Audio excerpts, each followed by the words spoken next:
మనకు కలిగినటువంటి ఇబ్బందులు ఎక్కువ, మన అవిధేయతను బట్టి మనకు వచ్చిన సమస్యలు ఎక్కువ.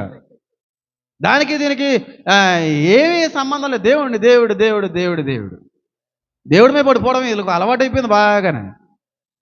చేసి భక్తి ఏమో తోటకూర భక్తిని వెంటనే దేవుడిని ప్రశ్నిస్తావా? ఏం చేసావు ఏం చేసావు దేవుడికి? నువ్వేం చేసావు దేవుడికి? ఏం చెయ్యాలండి ఆయన? ఒకటి అడుగుతున్నాను, రాత్రి కళ్ళు మూసుకుని పొద్దున మళ్ళీ కళ్ళు తెరుస్తున్నావు అంటేనే ఆయన కృప అండి. ఇంక అంతకంటే ఏం కావాలి నీకు? పడుకున్న వాళ్ళు పొద్దున్న లెగుస్తారో లేదో కూడా తెలియదు. బయటికి వెళ్ళిన భర్త సాయంత్రానికి క్షేమంగా వచ్చి కుటుంబ సమేతంగా నలుగురి మధ్యన భోజనం చేస్తున్నామంటే ఆయన కృప. ఇంక అంతకంటే ఏం కావాలి నీకు?